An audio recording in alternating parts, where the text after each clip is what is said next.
नमस्कार दोस्तों। तो अब मैं आपको सुनाता हूँ इस कहानी का चौथा भाग। अभी तक हमने देखा था कि जो मेजर है, जो सुपरिटेंडेंट है, जो अपने आप को मेजर कहता है, उसकी नाक गुम हो जाती है। वो उसे नाक रास्ते में कहीं मिल भी जाती है, जो बहुत ही एक उच्च श्रेणी के अफसर के कपड़े पहने होती है। इधर उधर वो उससे बात करने की कोशिश करता है, फिर नाक अचानक गुम हो जाती है, कहीं चली जाती है गाड़ी में बैठकर। तो वो सोचता है क्या करे। वो फिर एक अखबार वाले के पास जाता है कि अखबार में इश्तिहार दे देते हैं कि नाक गुम हो गई है। तो वही कन्वर्सेशन अभी चल रही है।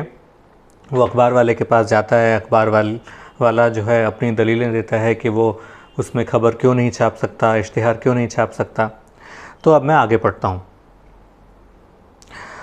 नाक मतलब आप गलत समझ रहे हैं। नाक, मेरी अपनी नाक न जाने कहाँ खो गई है। शैतान को मेरा मजाक करने की खूब सूझी। ऐसे कैसे गुम हो गई, मैं ठीक से समझ नहीं पा रहा। मैं बता नहीं सकता कि कैसे, मगर ख़ास बात यह है कि इस समय वह पूरे शहर का चक्कर लगा रही है और स्वयं को उच्च श्रेणी का अफसर कहती है। इसीलिए मैं आपसे ऐसा इश्तिहार छापने की दरख्वास्त करता हूँ कि उसे पकड़ने वाला उसे फ़ौरन मेरे पास ले आए। आप खुद ही फैसला कीजिए कि शरीर के इतने महत्वपूर्ण अंग के बिना मैं कैसे रह सकता हूँ। यह कोई पैर की छोटी उंगली तो नहीं है जिसे मैं जूते में छुपा लेता और कोई जान भी ना पाता कि वह है या नहीं। मैं हर गुरुवार को उच्च श्रेणी के अफसर की पत्नी चेख्तारेवा के पास जाता हूँ। पोतोचिना ग्रिगोरेवना कर्नल की पत्नी भी, जिसकी बेटी बड़ी सुंदर है, मेरी अच्छी परिचित है। और अब आप ही बताइए मैं कैसे, अब तो मैं उनके पास जा ही नहीं सकता। क्लर्क गहरी सोच में डूब गया। उसके होंठ भिज गए। नहीं, मैं अखबारों में ऐसा इश्तिहार नहीं दे सकता। बड़ी देर की खामोशी के बाद उसने कहा, क्या, क्यों? हाँ, हमारे अखबार की प्रतिष्ठा धूल में मिल जाएगी। अगर हर कोई यह लिखने लगे कि उसकी नाक भाग गई है, तो वैसे भी लोग कहते हैं कि कई अनाप शनाप बातें और झूठी अफवाहें छपती हैं अखबारों में। यह बात अनाप शनाप कैसे हुई? यहाँ तो ऐसी कोई बात नहीं है ना। आप ऐसा सोचते हैं कि कोई बात नहीं है, मगर पिछले ही हफ्ते ऐसा किस्सा हुआ था। ऐसे ही एक कर्मचारी आया जैसे अभी आप आए हैं और एक कागज़ का पुर्जा लाया। मेरे हिसाब से 2 रूबल 73 कौपेक बनते हैं और इश्तिहार यह था कि काले रंग का कुत्ता भाग गया है। आप पूछेंगे कि इसमें क्या बात थी? तो सम्मन आ गया। कुत्ता तो सरकारी था, याद नहीं किस विभाग का था। पर मैं तो कुत्ते के बारे में इश्तिहार नहीं दे रहा हूँ, बल्कि मेरी अपनी नाक के बारे में, यानी कि अपने ही बारे में कह रहा हूँ। मेरी नाक सचमुच में गुम हो जाए तब भी? अगर गुम हो गई है तो यह डॉक्टर का काम है। कहते हैं कि ऐसे लोग हैं जो किसी भी तरह की नाक लगा सकते हैं। मेरा ख्याल है कि आप मजाकिया किस्म के आदमी हैं और मजाक करना आपको अच्छा लगता है। खुदा की कसम खाकर कहता हूँ, अगर बात यहाँ तक पहुँची है तो मैं आपको दिखा देता हूँ। मैं क्यों बेकार में परेशानी मोल लूँ? बाबू ने नस्वार सूंघते हुए कहा। मगर यदि परेशानी वाली बात न हो तो? उसने उत्सुकता से आगे कहा, तो मैं देख सकता हूँ। सुपरिटेंडेंट ने चेहरे से रुमाल हटाया। सचमुच बड़ी अजीब बात है, बाबू ने कहा। जगह बिल्कुल चिकनी है, जैसे अभी अभी पकाया हुआ पैनकेक, अविश्वसनीय रूप से समतल। तो आप अब भी बहस करेंगे? आप खुद ही देख रहे हैं कि बिना छपवाए काम नहीं चलेगा। मैं आपका बहुत शुक्रगुजार रहूँगा। मैं बहुत खुश हूँ कि इसी बहाने आपसे मुलाकात हुई। मेजर ने इस बार शायद कुछ चापलूसी करने की ठानी थी। छापना तो बेशक कोई बड़ी बात नहीं है, बाबू ने जवाब दिया, मगर मैं नहीं समझता कि इससे आपका काम बनेगा। अगर आप चाहें तो किसी ऐसे आदमी से लिखवाइए जो बड़ी खूबसूरती से लिखता हो। उसे कुदरत के इस अद्भुत करिश्मे को एक लेख के रूप में लिखकर उत्तरी मधुमक्खी में, उसने फिर नस्वार सूंघी, नौजवानों के फ़ायदे के लिए या फिर जनता के मनोरंजन के लिए छापना चाहिए। सुपरिटेंडेंट बिल्कुल निराश हो गया। उसने नीचे रखे अखबार पर नज़रें झुकाईं। जहां थिएटरों के कार्यक्रमों के बारे में जानकारी थी।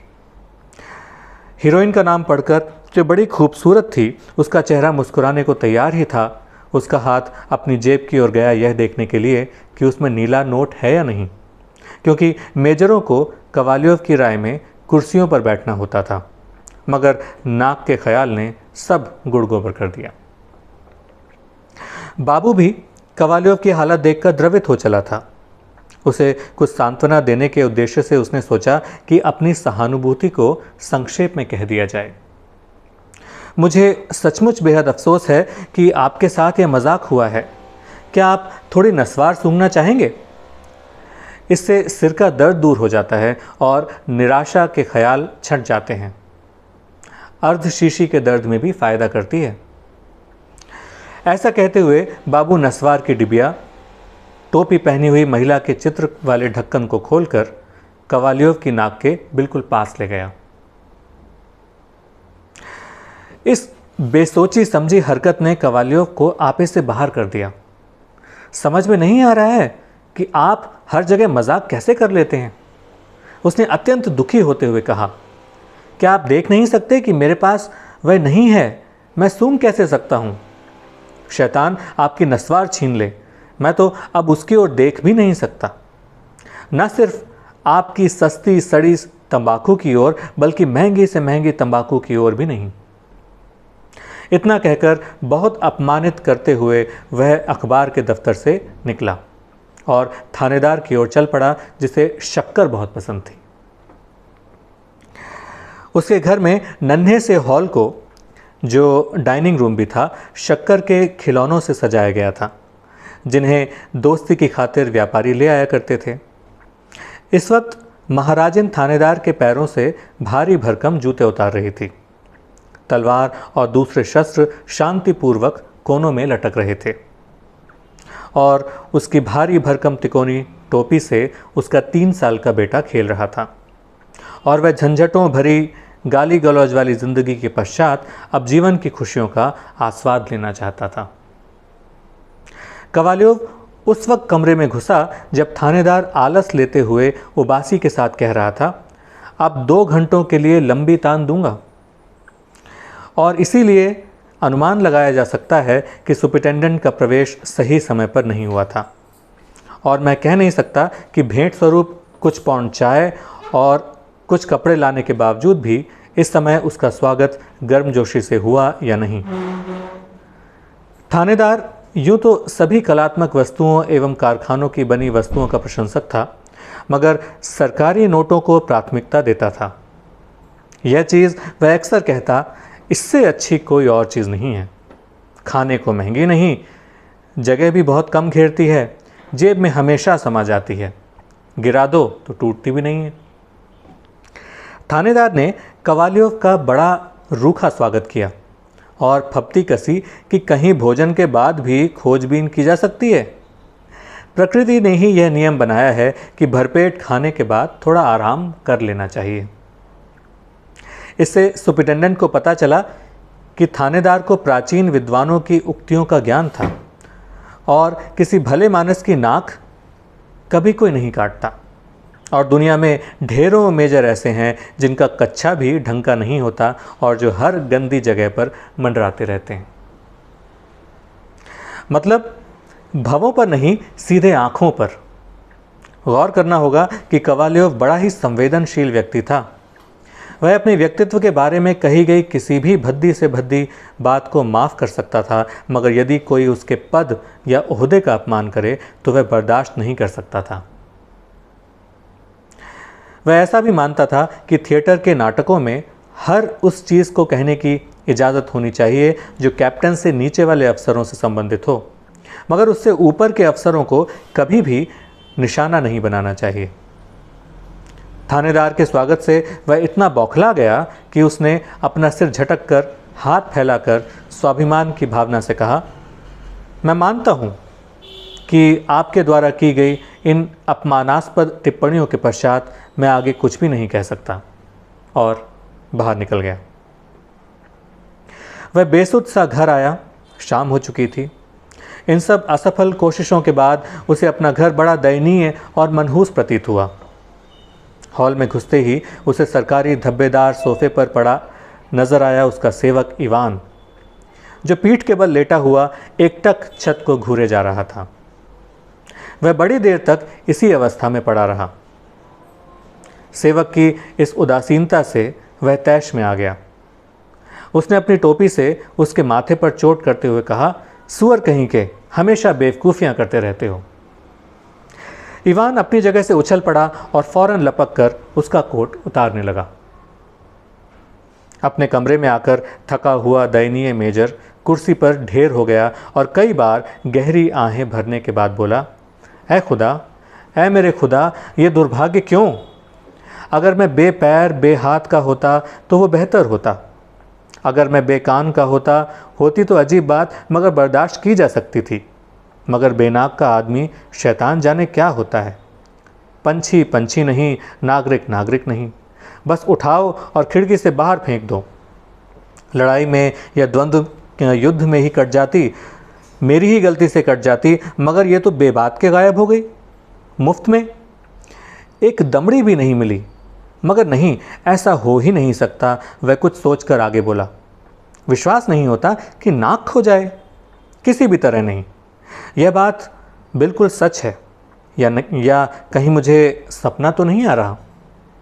हो सकता है मैं गलती से पानी के बदले वोदका पी गया, जिससे हजामत बनवाने के बाद मैं अपनी ठुड्डी साफ करता हूँ। इवान बेवकूफ़ ने शायद ली नहीं और अवश्य ही मैंने उसे पी लिया।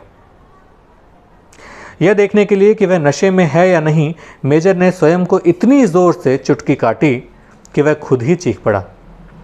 मगर इस दर्द ने उसे विश्वास दिला दिया कि वह वास्तविकता में ही जी रहा है और हरकत कर रहा है। वह दबे पांव आईने के करीब आया और आंखें सिकोड़कर इस ख्याल से देखने लगा कि उसे नाक अपनी जगह पर ही मिलेगी, मगर वह फौरन उछलकर पीछे हट गया और चीखा, ओह, एकदम जोकर। यह बिल्कुल समझ में ना आने वाली बात थी। अगर बटन खो जाता, चांदी की चम्मच खो जाती या फिर घड़ी या ऐसी ही कोई चीज़ खो जाती, मगर खोया भी तो क्या, और अपने ही घर में। सारे हालात पर भली भांति नज़र डालने के बाद मेजर कवालियोव इस निष्कर्ष पर पहुंचा कि इस घटना के पीछे उच्च श्रेणी के अफसर की पत्नी पोतोचना का हाथ है, जो चाहती थी कि कवालियोव उसकी बेटी से शादी कर ले। वह स्वयं भी उसकी खुशामद करना पसंद करता था, मगर अंतिम निर्णय को हमेशा टालता रहा। जब पोतोचना ने उससे खुल्लम खुल्ला कह दिया कि वह अपनी बेटी का ब्याह उससे करना चाहती है, तो उसने धीमे से उसकी लल्लो चप्पो करते हुए यह कहकर टाल दिया कि अभी तो वह बहुत छोटा है।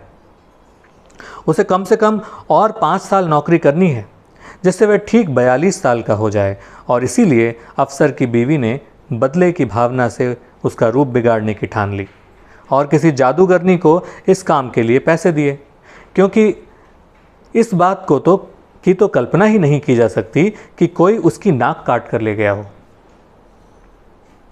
उसके कमरे में कोई आया ही नहीं था। नाई इवान याकलोविच ने बुधवार को हजामत बनाई थी और पूरे बुधवार और बृहस्पतिवार को भी उसकी नाक सही सलामत थी। यह बात उसे अच्छी तरह याद थी। अगर कोई दर्द ही महसूस होता, क्योंकि कोई ज़ख्म इतनी जल्दी तो भर नहीं सकता था और पैनकेक की तरह चिकना भी नहीं बन सकता था। उसने अपने मस्तिष्क में योजना बनाई, क्या अफसर की पत्नी को अदालत में घसीटा जाए या उसके पास स्वयं जाकर जवाब तलब किया जाए। उसके विचारों को दरवाज़ों से छनकर आती रोशनी ने भंग कर दिया, जिससे पता चल रहा था कि इवान ने हॉल में मोमबत्ती जला दी है। शीघ्र ही स्वयं इवान भी दिखाई दिया, जो मोमबत्ती को हाथ में पकड़े हुए पूरे कमरे को आलोकित कर रहा था। कवालियोव ने झपट कर रूमाल उठा लिया और उस जगह को ढांक दिया जहां कल तक नाक थी, जिससे कि वह बेवकूफ़ आदमी अपने मालिक को ऐसी विचित्र अवस्था में देखकर चीख न मारे। इवान अपने दड़बे में घुस भी न पाया था कि बाहर हॉल में एक अपरिचित आवाज़ सुनाई दी। क्या सुपरिटेंडेंट कवालियोव यहाँ रहते हैं? आइए, मेजर कवालियोव यहीं रहते हैं। कवालियोव ने उछलकर फौरन दरवाज़ा खोल दिया। एक सुदर्शन पुलिस वाला, कुछ काले कुछ भूरे कल्लों वाला, भरे भरे गालों वाला, वही जो इस कथा के आरंभ में इसाकियेव्स्की पुल के अंत में खड़ा था, प्रविष्ट हुआ। क्या आपके दुश्मनों की नाक खो गई है? बिल्कुल ठीक, वह मिल गई है। क्या कह रहे हैं? मेजर कोवाल्योव चीखा। खुशी के मारे उसकी ज़बान बंद हो गई। उसने बड़े ध्यान से अपने सामने खड़े संतरी की ओर देखा, जिससे भरे भरे होठों और गालों पर फड़फड़ाती मोमबत्ती का प्रकाश तैर रहा था। कैसे? बड़ी अजीब बात है, उसे रास्ते पर पकड़ा गया। वह बग्घी में बैठ चुका था और रीगा जाना चाहता था, मगर पासपोर्ट पर किसी एक कर्मचारी का नाम लिखा था। आश्चर्य की बात तो यह थी कि मैं भी उसे वही व्यक्ति समझ बैठा, मगर सौभाग्य से मेरे पास चश्मा था और उसे पहनते ही मैंने देखा कि वह तो नाक थी। खैर, मैं तो निकट की वस्तुओं को ठीक से देख नहीं पाता, यानी अगर आप मेरे सामने खड़े हो जाएं तो मैं सिर्फ आपका चेहरा ही देख सकूंगा। आपकी नाक, दाढ़ी कुछ भी मुझे नज़र नहीं आएगा। मेरी सास यानी मेरी बीवी की माँ भी कुछ नहीं देख सकती। कोवाल्योव को अपने आप पर काबू नहीं रहा। कहाँ है वह? कहाँ है? मैं अभी चलता हूँ।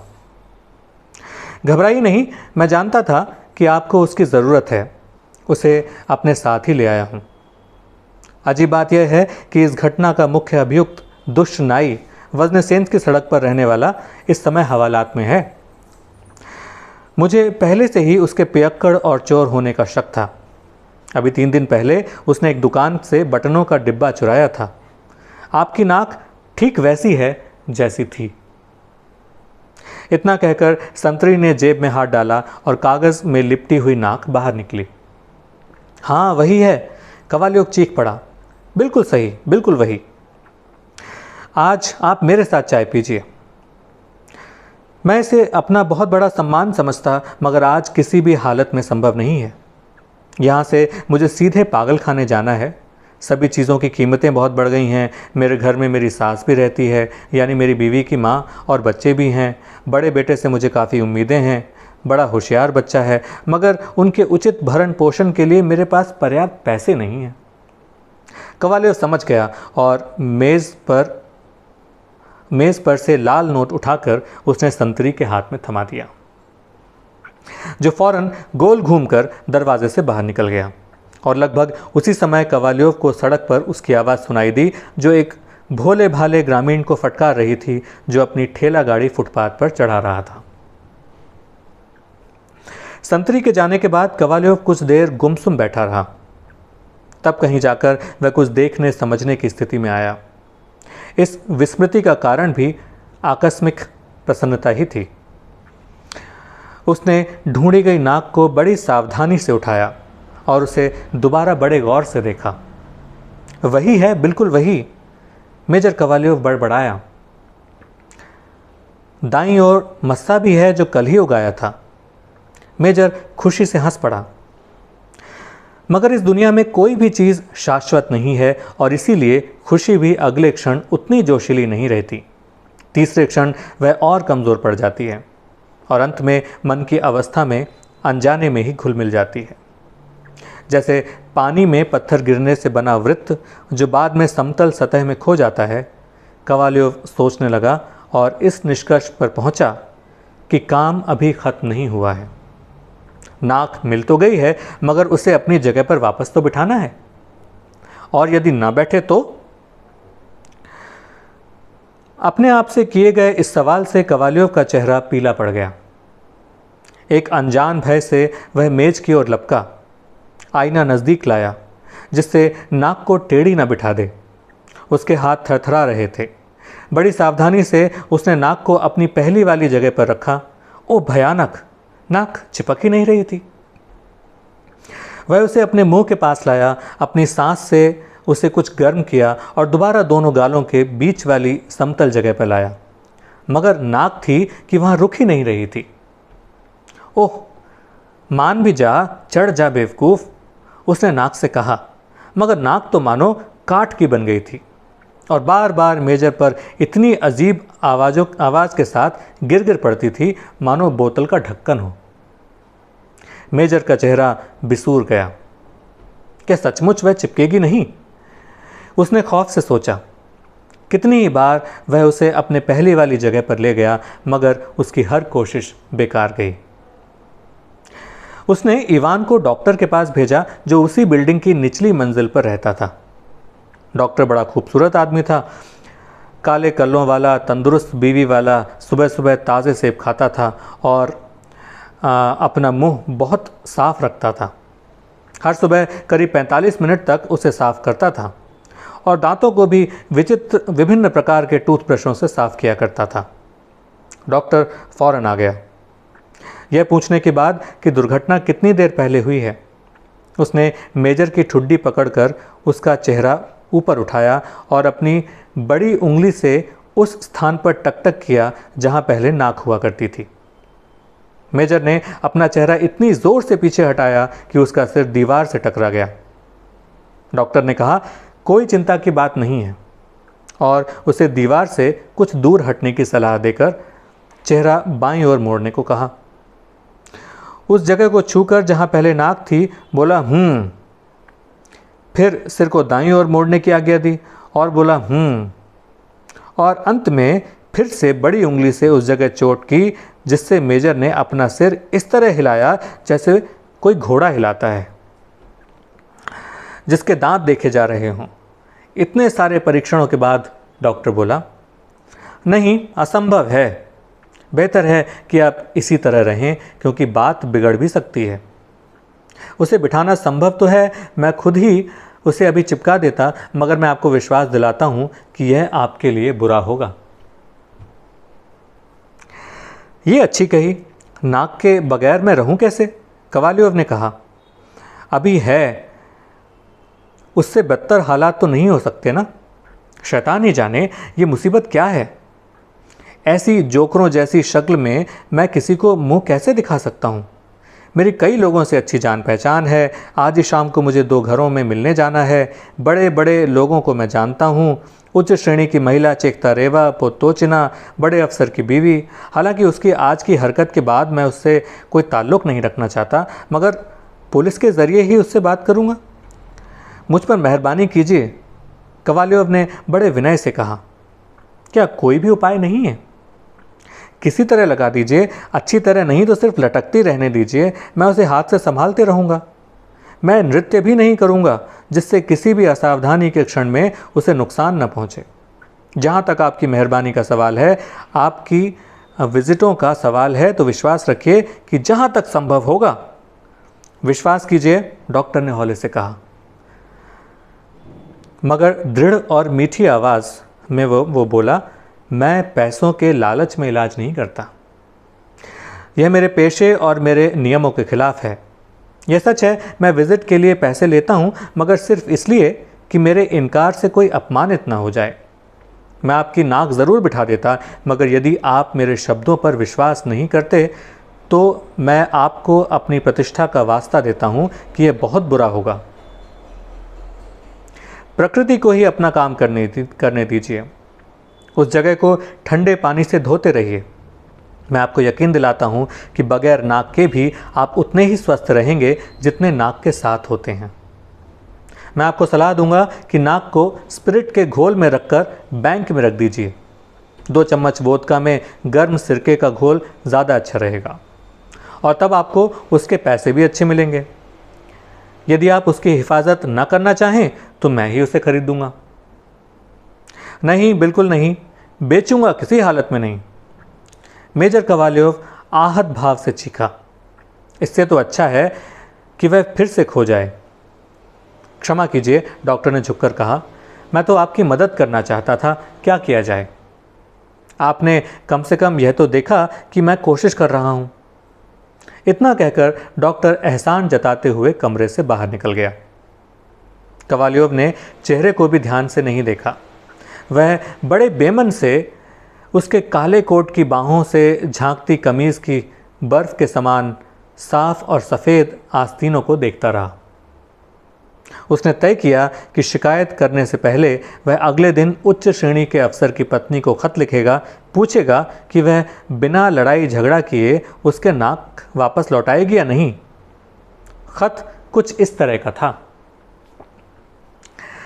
प्रिय महोदया अलेक्सांद्रा ग्रिगोरेवना, आपके अजीब व्यवहार को मैं समझ नहीं पा रहा हूँ। याद रखिए कि इस तरह की हरकत से आपको कुछ भी हासिल होने वाला नहीं है और न ही आप अपनी बेटी से शादी करने के लिए मुझ पर ज़बरदस्ती कर सकती हैं। मेरी नाक के साथ हुए नाटक को मैं भली भांति समझ गया हूँ और मुझे पूरा विश्वास है कि इस घटना के लिए सिवाय आपके कोई और जिम्मेदार नहीं है। उसका अपनी जगह से अचानक हट जाना, भेष बदल कर भाग जाना, कभी एक अफसर के रूप में और कभी अपने वास्तविक रूप में, यह सब जादू टोने का ही नतीजा है जिन्हें आपने या आपके आदेश पर किसी और ने दिया है। मैं अपनी ओर से आपको आगाह करता हूँ, यदि उपरोक्त वर्णन की गई नाक आज ही अपने स्थान पर वापस नहीं आई तो मैं सुरक्षा के लिए कानून का सहारा लूँगा। खैर, संपूर्ण आदर भाव के साथ मैं हूँ आपका विनम्र सेवक, प्लातोन कवाल्योव। प्रिय महोदय प्लातोन कवाल्योव, आपके पत्र ने मुझे बुरी तरह चौंका दिया। मैं कहना चाहूँगी कि मुझे आपसे ऐसी उम्मीद बिल्कुल नहीं थी, ख़ासतौर से उन इल्ज़ामों की जो आपने मुझ पर लगाए हैं। मैं विश्वास दिलाती हूँ कि उस अफसर को जिसका जिक्र आपने किया है मैंने कभी भी अपने घर पे नहीं बुलाया, ना तो उसके वास्तविक रूप में और ना ही बदले हुए रूप में। हाँ, मेरे घर फिलिप इवानोविच ज़रूर तशरीफ़ लाए थे और हालांकि उन्होंने मेरी बेटी का हाथ मांगने की कोशिश भी की, परंतु मैंने उसके विद्वान, आकर्षक और अच्छे चाल चलन वाला होने के बावजूद उसे कोई भी आश्वासन नहीं दिया है। आप नाक के बारे में कहते हैं, अगर ऐसा कहने का आपका मतलब यह है कि मैं आपकी नाक ले रही हूँ, यानी आपको इनकार कर रही हूँ, तो मुझे आश्चर्य हो रहा है कि आप ही ऐसी बात कर रहे हैं, जबकि मेरा इरादा इससे बिल्कुल उल्टा है। और अगर आप अभी भी मेरी बेटी से विवाह का प्रस्ताव रखते हैं तो मैं फ़ौरन राज़ी हो जाऊंगी, क्योंकि मेरी तो यही इच्छा रही है और इसी उम्मीद से मैं हमेशा आपकी सेवा में तत्पर रहूंगी। अलेक्सांद्रा पोतोचना। नहीं, खत पढ़ने के बाद कवाल्योव बोला, वह दोषी नहीं है। कोई अपराधी इस तरह का खत ही नहीं लिख सकता। सुपरिटेंडेंट को इस बात का पूरा अनुभव था, क्योंकि कॉकेशस में उसे कई बार खोजबीन के लिए भेजा जाता था। फिर तो यह हुआ कैसे, सिर्फ शैतान ही समझ सकता है, उसने आखिरकार हाथ लटकाते हुए कहा। इसी बीच इस अजूबे की खबर पूरी राजधानी में फैल चुकी थी, जाहिर है काफ़ी मिर्च मसाले के साथ। तब सभी बुद्धिमान व्यक्ति पराकाष्ठा की सीमा पर तक पहुंच गए। कुछ ही दिन पहले जनता को सम्मोहन के प्रभाव ने आकर्षित किया था। फिर कन्युशेना मार्ग पर घटित नाचती कुर्सियों की कहानी की स्मृति भी अभी ताज़ी थी और इसीलिए हमें ज़रा भी आश्चर्य नहीं हुआ जब लोग कहने लगे कि सुपरिटेंडेंट की नाक दिन के ठीक 3 बजे नेव्स्की एवेन्यू पर टहल रही थी। हर रोज़ अनेक अजीबोगरीब बातें सुनने को मिलती। कोई कहता कि नाक यूनकेर की फैशनेबल दुकान में बैठी थी, तो यूनकेर के निकट इतनी भीड़ और रेलपे मच जाती कि पुलिस को आना पड़ता। एक सुदर्शन कल्ले वाली व्यापारी ने जो थिएटर के बाहर बिस्किट बेचा करता था, ख़ास तौर से खूबसूरत लड़की की बेंचें बनवाई, जिस पर वह हर आगंतुक को 80-80 कॉपेक लेकर बैठने देता था। एक कर्नल तो ख़ास तौर से घर से जल्दी निकलता था और बड़ी मुश्किल से भीड़ को चीरता हुआ वहाँ पहुँचा था, मगर उसे शो केस में नाक के बदले दिखाई दी साधारण ऊन की टोपी मोजे संभालती लड़की की तस्वीर, जिसे पेड़ के पीछे छिपा खुला जैकेट पहने छोटी सी दाढ़ी वाला मनचला देख रहा था। यह तस्वीर पिछले 10 सालों से इसी जगह थी।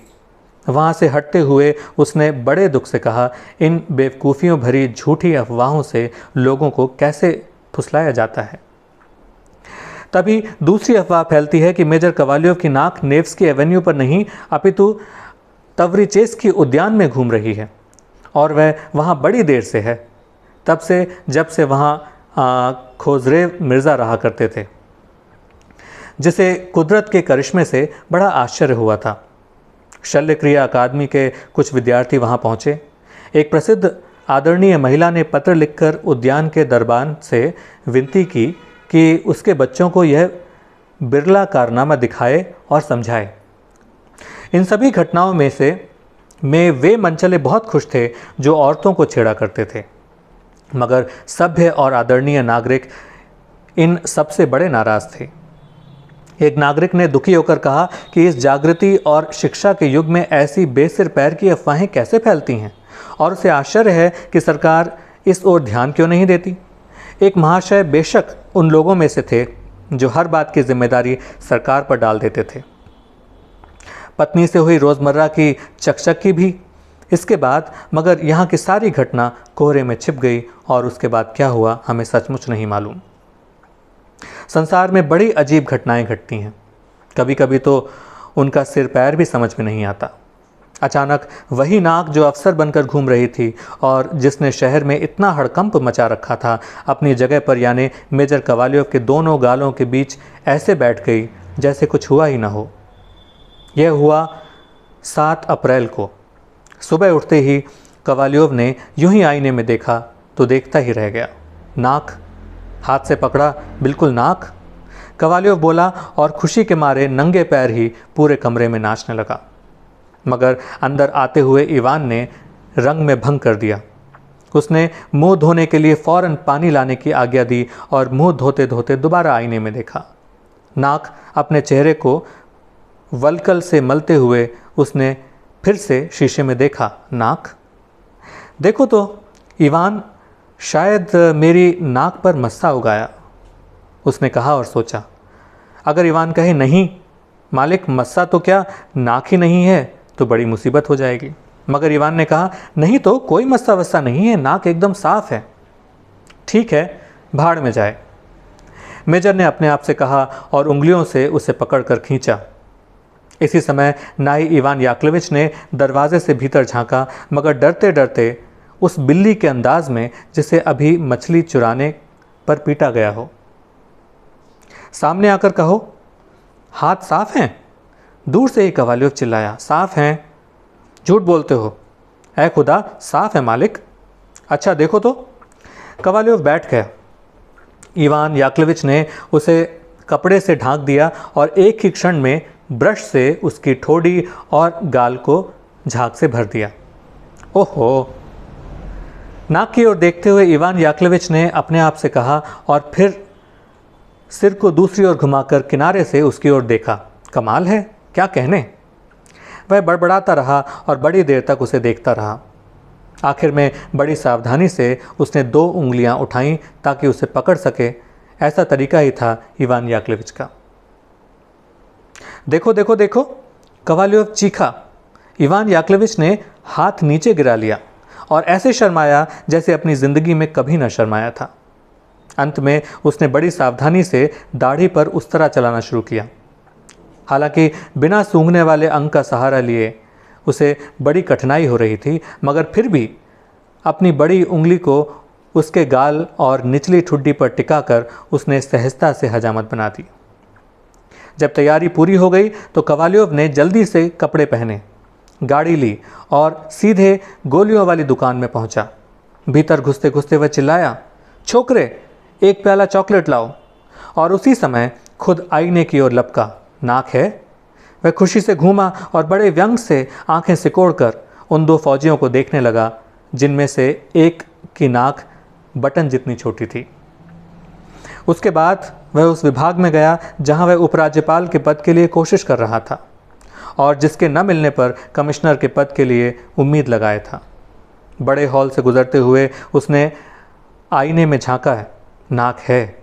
फिर वह दूसरे सुपरिटेंडेंट मेजर के पास गया जो बड़ा मजाकिया था, जिसे वह तीखे व्यंग बाणों में जवाब में कहता, जाओ, मैं तुम्हें जानता हूँ, तुम गुरु हो। रास्ते में वह सोचता रहा, अगर मुझे देखते ही मेजर हंसी से लोटपोट न हो जाए तो यह प्रमाण होगा इस बात का कि सब कुछ अपनी जगह पर ठीक ठाक है। मगर सुपरिटेंडेंट कुछ भी नहीं बोला। अच्छा ठीक है, भाड़ में जाओ, कवालियोव ने अपने आप से कहा। रास्ते में वह उच्च श्रेणी के अफसर की पत्नी पोदोचिना से मिला जो अपनी बेटी के साथ थी। उसने झुककर अभिवादन किया और उन्होंने खुशी की किलकारियों से उनका स्वागत किया। शायद सब ठीक है, उसमें कोई खोट नहीं है। वह बड़ी देर तक उनसे बातें करता रहा। जानबूझकर नस्वार की डिबिया निकालकर उनके सामने बड़ी देर तक उसे सूंघता रहा, अपने आप से बड़बड़ाता रहा, तो लो फंसाओ मुर्गी, मगर फिर भी तुम्हारी बेटी से तो शादी करूँगा ही नहीं, बस यूं ही दिल बहलाने के लिए, ठीक है।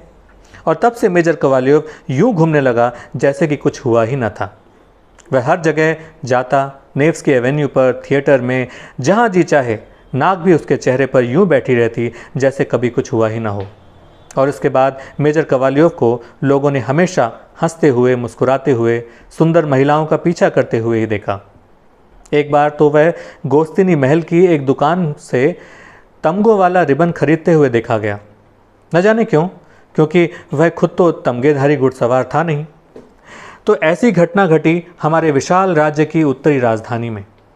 अब सारी बातों को की ओर गौर करने से प्रतीत होता है कि उसमें काफ़ी मात्रा में झूठ मिला हुआ था। अगर यह न भी कहें कि नाक का गायब होना और उसका अलग अलग स्थानों पर अफसर के रूप में दिखाई देना एक दैवी चमत्कार था, तो कोवाल्योव के अखबार की सहायता से नाक ढूंढने की कोशिश को क्या कहेंगे। मैं ये नहीं कहता कि मुझे इश्तिहार पर खर्च करना काफ़ी महंगा लगा, यह बेवकूफ़ी है और मैं कंजूस भी नहीं हूँ, मगर यह अशिष्टता है, अच्छी बात नहीं है, उलझन वाली बात है। और फिर नाक ब्रेड में कैसे आई, और इवान याकलेविच, नहीं, यह तो समझ में ही नहीं आ रहा, ज़रा भी नहीं हो सकता। मगर जो बात सबसे अजीब और समझ में नहीं आने वाली है वह ये है कि लेखक ऐसे विषयों पर लिख कैसे सकते हैं। मानता हूँ यह अनबूझ पहेली है, यह तो नहीं, बिल्कुल नहीं समझ आ रहा। पहली बात यह है कि समाज को इससे ज़रा भी फ़ायदा नहीं है। दूसरी बात में कोई फ़ायदा नहीं है, बस मैं नहीं जानता कि यह क्या है। मगर फिर भी इन सब के बावजूद पहली, दूसरी, तीसरी बात भी मानी जा सकती है। और हाँ, गोलमाल कहाँ नहीं होती, मगर फिर भी जब सोचो तो लगता है कि सचमुच कुछ बात तो है। कुछ भी कहो, ऐसी घटनाएं दुनिया में होती हैं, कम ही सही मगर होती ज़रूर हैं। धन्यवाद। ये कहानी आप बताइएगा आपको कैसी लगी। 4 हिस्सों में मैंने इस कहानी को पढ़ा है, आखिरी हिस्सा थोड़ा ज़्यादा लंबा था। अपनी प्रतिक्रिया ज़रूर दीजिएगा, और अगर आपको हमारा चैनल अच्छा लगे तो आप इसको प्लीज़ सब्सक्राइब भी कर सकते हैं। आपका बहुत बहुत धन्यवाद।